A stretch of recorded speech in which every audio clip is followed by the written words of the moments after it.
of today's House vote for Speaker, Republican Representative Derek Van Orden of Wisconsin blasted his colleague Chip Roy of Texas, accusing Roy of being more interested in the brand than in America. Earlier this week, Van Orden said this about today's vote. President Trump is the captain of the Republican team right now. He made a play call. He has an overwhelming amount of support throughout the country and throughout the conference. So it's time to get on with the country's business, get Mike Johnson reelected as Speaker, and carry on with the America First agenda. Van Orden made the brand comment after Chip Roy stated he remained undecided about voting for Mike Johnson. On Monday, in a post on Truth Social, President-elect Donald Trump put his full support behind Johnson. The vote for House Speaker is set to begin in any moment now, around noon Eastern, and with Republicans only having a slight majority in the House, in order for Johnson to retain the speakership, he will need just about every Republican vote, unless he gets some crossover votes from Democrats, but of course that is not expected. Mike? Tim, House Speaker Mike Johnson on Wednesday proposed a new rules package which would make it more difficult to remove the Speaker. If approved, it would take 9 members to initiate an effort to vacate the chair and bring the speakership up for a vote. Currently, it just takes just 1 member. You may recall in October of 2023, Florida Representative Matt Gaetz put forth a motion to vacate that led to the ouster of then House Speaker Kevin McCarthy. Here's some of what Mike Johnson had to say about today's vote earlier this week. It's the media and the left that wants to divide us and distract us. We can't fall into that trap. We've got to stay united. And if we do, we can bring about this America First agenda quickly and deliver for the American people so they see results very early in the year. And of course, we're going to monitor today's vote and bring you the very latest.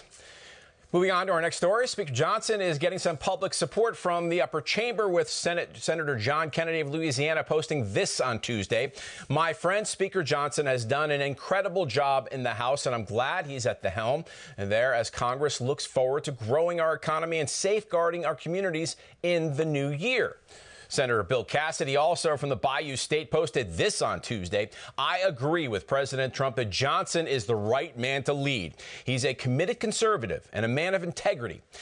Alabama Senator Tommy Tuberville ducked the question on supporting Johnson, saying, quote, I can't make a decision. I don't know him that well. He's got to work with everybody else. He doesn't have to work with us, meaning the Senate.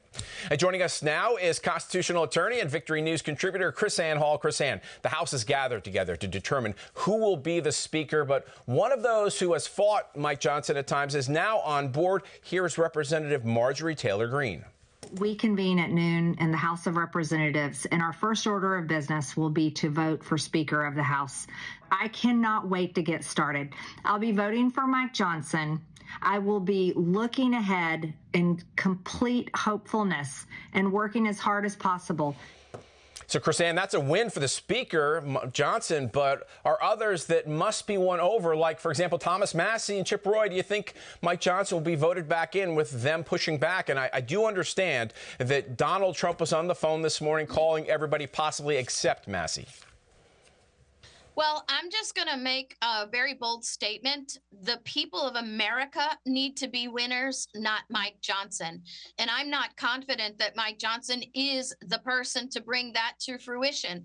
On my website, KrisAnneHall.com, I have an article that outlines the actual purpose and power of the Speaker of the House. And we don't need a Speaker of the House that runs like a totalitarian leader.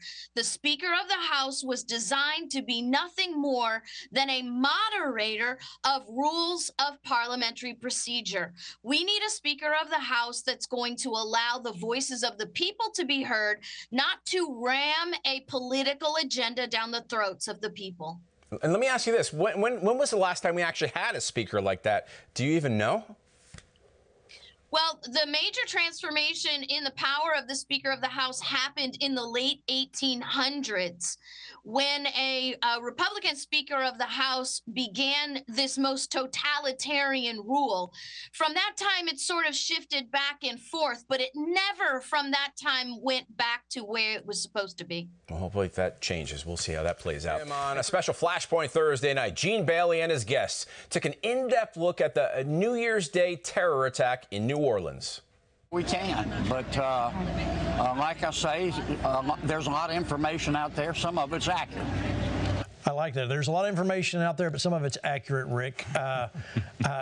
Senator Kennedy is definitely one that has a lot of great adjectives. You can see that he is definitely not impressed with what's happened in his city. Yeah. Well, and Gene, look, we've talked about this a lot over the last couple of years. The Colonel's talked about it. I've talked about it. Others, you know, and in fact, I'm thinking of a good friend of this program who's a general who has said for, you know, over a year, listen, there's going to be coordinated attacks. All the people that we allowed over the border, and it's not just the ones we allowed over the border. Don't forget, both these terrorists were homegrown terrorists, essentially. I mean, they're radicalized in these mosques or they're radicalized online, but they're born here.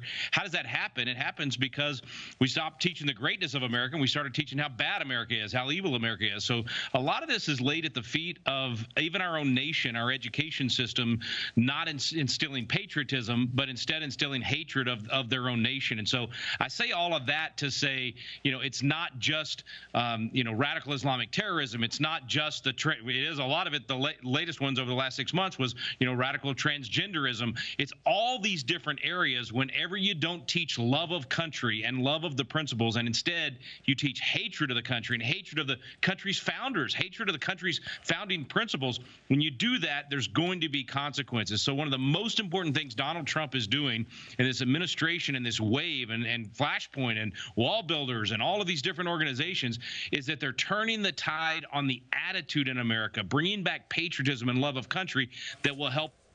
Be sure to watch this and all the other episodes of Flashpoint when you go visit govictory.com/Flashpoint.